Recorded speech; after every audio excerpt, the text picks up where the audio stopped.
What is up, ladies and gentlemen? My name is Lungile. Welcome to the Ironheart Podcast, the podcast about filmmaking, video production, and advertising.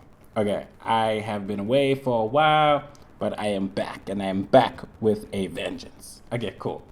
So, this episode today, we are talking about what happens when a client promises you like a big fucking project and then they ghost you, and then what you can do about it.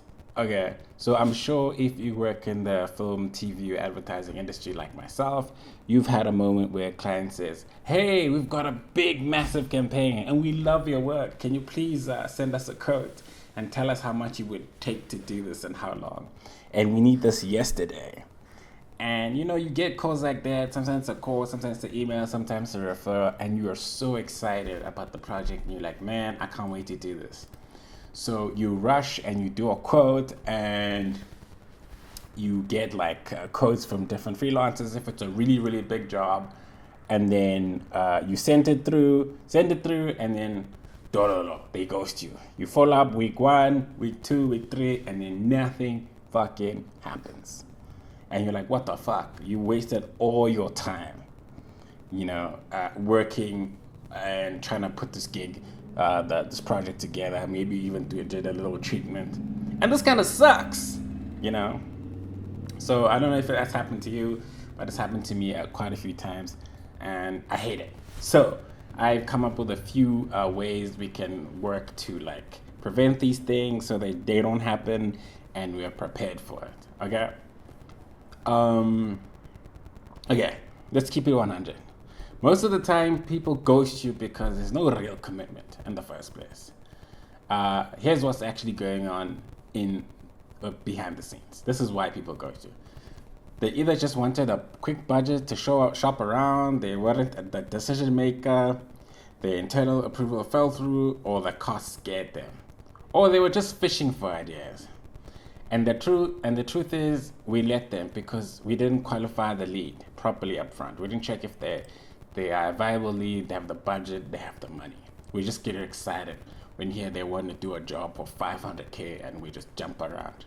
I think some people call us like happy ears. So yeah, something we need to work on. Okay. So I think in order to stop this happy ears and a false sense of excitement and us doing upfront work and then waiting and being ghosted, we need to do our homework, okay? So we need to ask people questions when they reach out. So like someone says, hey, I want a video, we need to ask them, what's your timeline? Who signs this off? Who are the decision makers? And what's your ballpark budget?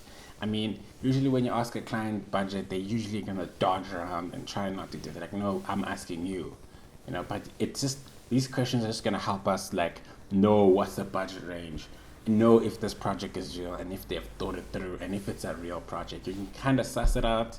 You can see from the body language or how the person asks you to see if it's worth pursuing or not. Okay, another thing we can do paid discovery sessions. Instead of dishing out free treatments, we can offer like a 1-hour paid session where you unpack their goals, audience style, distribution plan, and charge them like 1K, 2K, or even 5K, whatever works for your level. This will make the unserious people run away and the time wasters disappear. They will ghost you early, which is perfect. Less admin for you. So I have not done this, but I'm going to start doing this soon because this is something that I've learned recently that I need to start doing. Okay.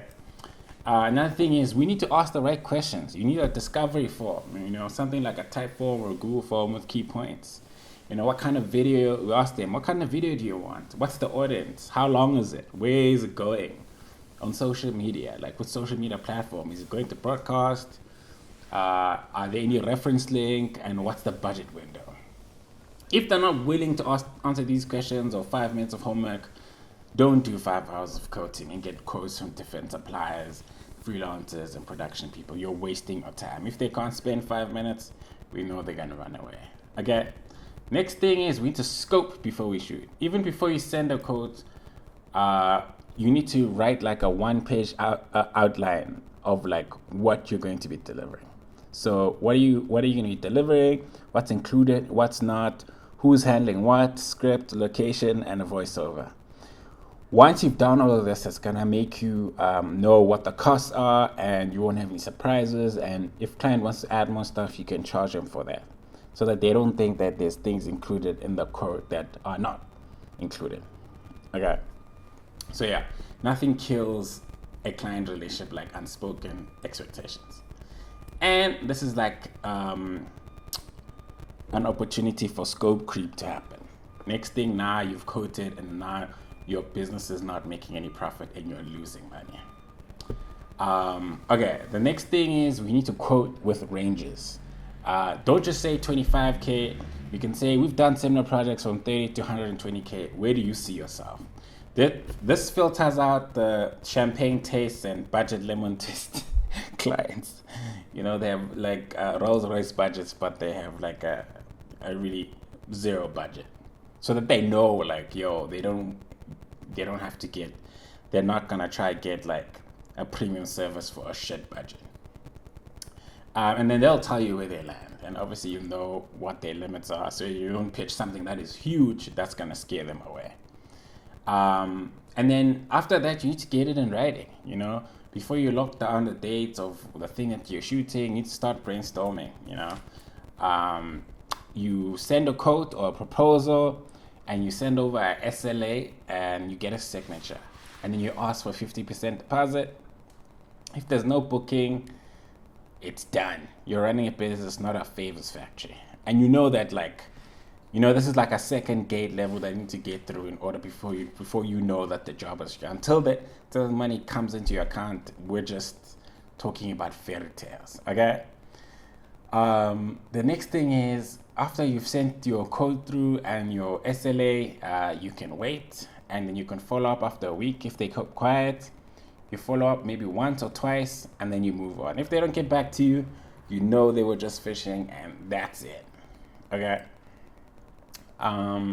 So yeah, ghosting is just part of the game. It's something that happens. You just have to prepare for it in the system. It happens. People come, they quote you, and then they run away, and they come, they act like it's super, super, super urgent. Ganti, it's not, and it wastes your time.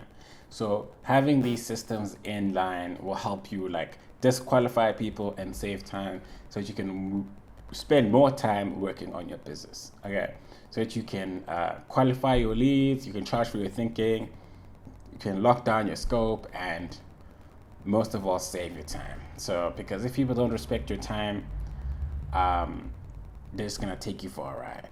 Okay, so you need to show that you're a professional.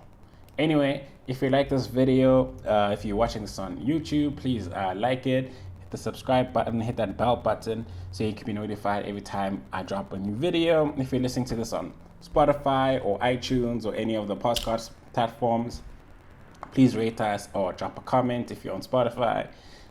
Rate us if you are on iTunes, and share this with your friends. And hopefully this video is helpful and it helps you out.